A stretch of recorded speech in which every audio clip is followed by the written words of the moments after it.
Greetings, everybody. Today we're going to talk about Michael Savage, people like him, Glenn Beck, Rush Limbaugh, and to a lesser extent, merely because of his apparent lack of any real intelligence, we're going to throw in Sean Hannity. I'd throw in Ann Coulter, but she is very attractive, so I don't like to beat up on pretty girls, but her political view seems to be pretty parallel to theirs. Michael Savage has been called psychotic by some, a traitor by others. He's not a nice person.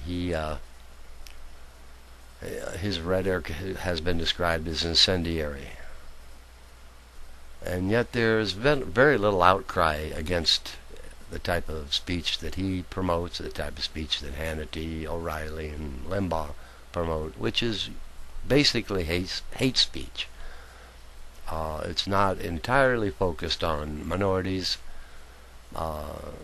They have plenty of time to include poor people as major players in their beliefs about what's wrong with society.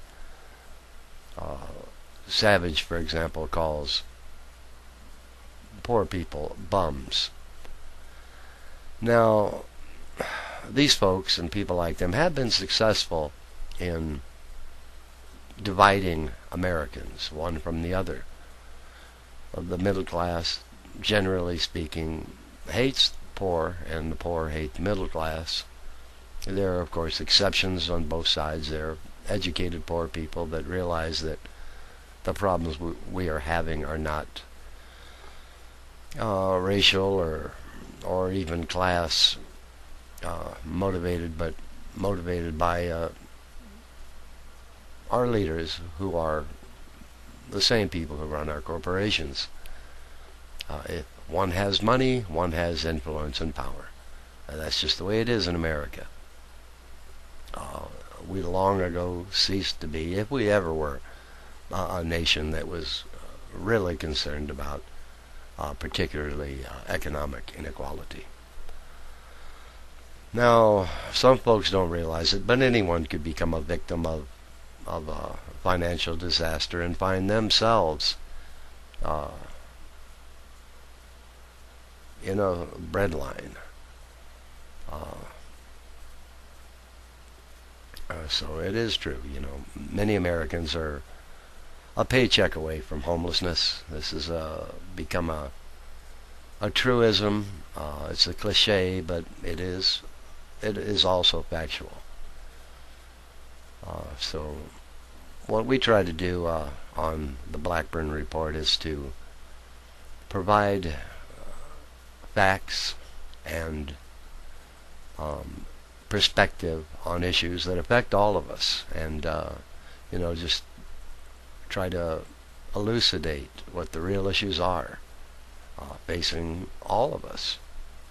The middle class, many of them have, and more will find themselves facing financial destitution.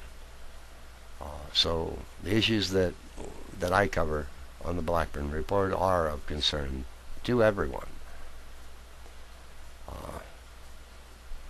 Now, today I just want to briefly touch on leadership.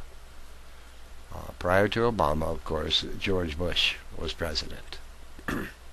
He received a lot of knocks as not being very intelligent and not being in charge. Karl Rove, Dick Cheney were the ones, and considered to be in charge, and probably are the ones who are in charge at least a implementation level. In reality, big business controls America. Big business, the defense industry, and their cohorts got us into two really bad wars. Certainly in the way they're being conducted. The way they're being conducted is basically like Vietnam. That is, the goal is not to win. The goal is to supply weapons, many times to both sides. I think it's pretty well known that we supplied Saddam Hussein with his weapons and his expertise. Today we are told that we are pulling out of Iraq, at least the combat troops. Excuse me, and we see this as a good thing, and I guess it is. However, we all should be aware that the troops aren't going to be coming home. They're not going to be retired from their uniforms. They'll be sent somewhere else. And we still have Afghanistan. Afghanistan is bloody. It's known as the graveyard of empires, and let's see if this empire, if the American empire, can survive. There will be a lot of suffering. It'll be mainly on the part of the poor. And of course the soldiers who would be unemployed if they weren't wearing uniforms and doing the bidding of America's and the world's super corporations, and that is purchasing and using expensive weaponry in Afghanistan. So that's kind of where we're at.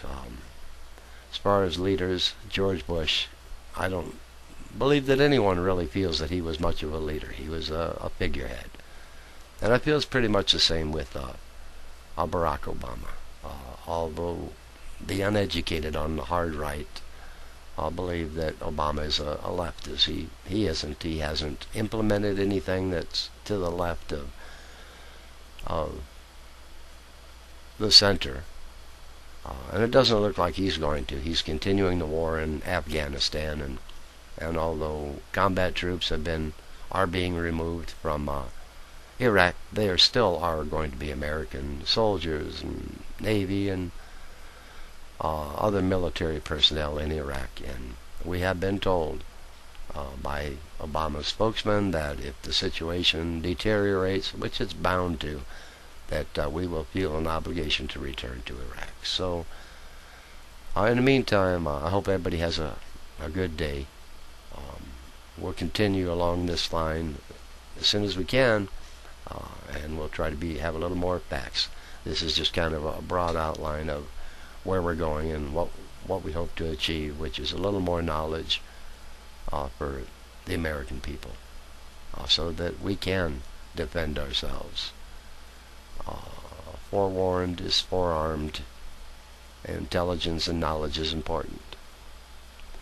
Alright, everybody. You have a good one, and good night for now.